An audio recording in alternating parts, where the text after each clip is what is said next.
દેશમાં 26 નવેમ્બરે milk day ઉજવવામાં આવે છે. તેના સંદર્ભમાં આણંદ અમૂલ દૂધ ઉત્પાદક સહકારી મંડળી ઉજવી રહ્યું છે નેશનલ મિલ્ક ડે. પુણેથી નીકળી બાઇક રેલી આણંદ પહોંચી હતી. ત્યારબાદ તે રેલી 26 નવેમ્બરે દિલ્હી રાષ્ટ્રીય કક્ષાની જે રેલી થવાની છે તેમાં જોડાશે.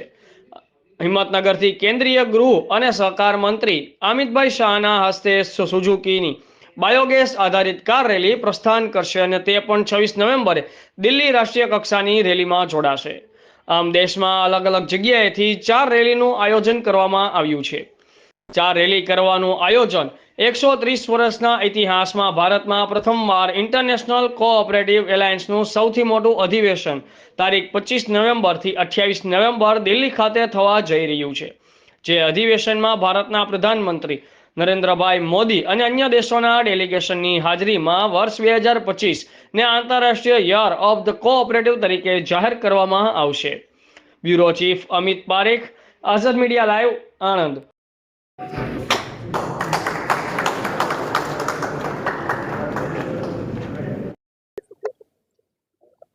દેશમાં સહકારી ડેરી ક્ષેત્રની જે ચળવળ અને ક્રાંતિ શરૂ થઈ એ આણંદમાં અમૂલ ડેરીથી 1946થી થઈ હતી અને માનનીય સરદાર પટેલ સાહેબની પ્રેરણાથી ત્રિભુવનદાસ પટેલ સાહેબ, કુરિયન સાહેબ અને અમૂલની આખી ટીમે ભેગા થઈ અને આ સહકારી ડેરી માળખું વિકસાવ્યું. અને ગૌરવની વાત છે કે આ મોડેલ જ્યારે દેશભરમાં પ્રસ્યું તો ભારત વિશ્વનું નંબર 1 દૂધ ઉત્પાદક દેશ બન્યું છે. અને દેશમાં 26 નવેમ્બરને નેશનલ મિલ્ક ડે તરીકે ઉજવવામાં આવે છે. તો તેના સંદર્ભમાં આપણે એક બાઇક રેલીનું આયોજન કર્યું જે પૂનાથી શરૂ થઈ અને દિલ્હી પહોંચશે 26મી નવેમ્બરે, જ્યાં રાષ્ટ્રીય કક્ષાની સેલિબ્રેશન થવાની છે તેમાં આ રેલી જોડાશે.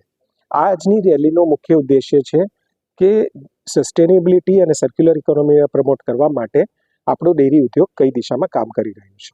તો આપણા પશુધનનું જે ગોબર છે એ ભેગું થઈ અને એમાંથી જે ગેસ બને તો એ કુદરતી ગેસ કમ્પ્રેસ નેચરલ બાયોગેસના નામે ઓળખાય છે, જે પર્યાવરણ માટે ખૂબ જ સુરક્ષિત છે અને તેના થકી ખેડૂતોની આવક વધે, પર્યાવરણની સુરક્ષા વધે અને સર્ક્યુલર ઇકોનોમીમાં ડેરી ક્ષેત્રનું શું યોગદાન છે તે આપણે બતાવવા માટે આ જે બાઇક રેલી કરી છે એ બજાજની જે સીએનજી કમ્પ્રેસ્ડ બાયોગેસથી ચાલતી બાઇક્સથી રેલી શરૂ કરેલ છે અને દેશભરમાં આવી 4 રેલીનું આ વખતે પ્રથમવાર આયોજન થયું છે. તો પૂનાથી આ રેલી 3 દિવસ પહેલાં શરૂ થઈ અને 26મે દિલ્હી પહોંચશે. આજે સાંજે માનનીય કેન્દ્રીય ગૃહ અને સહકાર મંત્રી શ્રી અમિતભાઈ શાહ સાહેબના હસ્તે હિંમતનગરથી એક કાર રેલી જે સુઝુકીની બાયોગેસથી ચાલતી ગાડીઓ છે તેનું લોન્ચ ફ્લેગ ઓફ થશે અને તે પણ 26મીએ દિલ્હી પહોંચશે. એવી રીતે ગઈકાલે કલકત્તાથી પણ સુઝુકીની બાયોગેસથી ચાલતી કારની રેલી કલકત્તાથી ફ્લેગ ઓફ થઈ, એ પણ 26મે દિલ્હી પહોંચશે અને આવતીકાલે જમ્મુથી બાઇક રેલી આવી રીતે બાયોગેસથી ચાલતી એ પણ દિલ્હી પહોંચશે. આ વર્ષ 4 રેલી કરવાનો મુખ્ય ઉદ્દેશ્ય એ તે છે કે ઇન્ટરનેશનલ કોઓપરેટિવ એલાયન્સ જે વિશ્વની સહકારી સંસ્થાઓની સૌથી મોટી સંસ્થા છે તેનું વાર્ષિક અધિવેશન દિલ્હીમાં થઈ રહ્યું છે. એ આઈસીએના 130 વર્ષના ઇતિહાસમાં પહેલીવાર આ અધિવેશન ભારતમાં થઈ રહ્યું છે અને 25 અને 28 નવેમ્બર વચ્ચે. અને મને જણાવતા આનંદ થાય છે કે માનનીય પ્રધાનમંત્રી શ્રી અને દેશના અન્ય ડિગ્નેટરીઝની હાજરીમાં 2025 વર્ષને આંતરરાષ્ટ્રીય યર ઓફ કોઓપરેટિવ તરીકે એનાઉન્સ થવાનું છે. તો યુનાઇટેડ નેશન્સ દ્વારા માન્ય થયેલ આ એનાઉન્સમેન્ટ જો ભારતની ધરતી પરથી આ વર્ષે થતું હોય તો દેશમાં સહકારી ક્ષેત્રનું શું યોગદાન છે, અમૂલનું ડેરી સહકારી ક્ષેત્રમાં શું યોગદાન છે અને વિશ્વની નંબર 1 દૂધ ઉત્પાદક દેશ તરીકે ભારત કઈ રીતે આગળ વધી રહ્યું છે એ યોગદાન આપણે દેશ અને વિશ્વ સમક્ષ બતાવવું છે. आज हम यहाँ पर कुरियन साहब का 103वां जन्म दिवस मनाने के लिए एकत्रित हुए हैं। कुरियन साहब जो कि मिल्कमैन के नाम से जाने जाते हैं और उन्होंने जब 1949 में जब अमूल ज्वाइन किया तो उन्होंने 200 लीटर पर डे के हिसाब से दूध का शुरुआत किया था कलेक्शन करना। आज हम 50 लाख से ऊपर का कलेक्शन पर डे का करते हैं।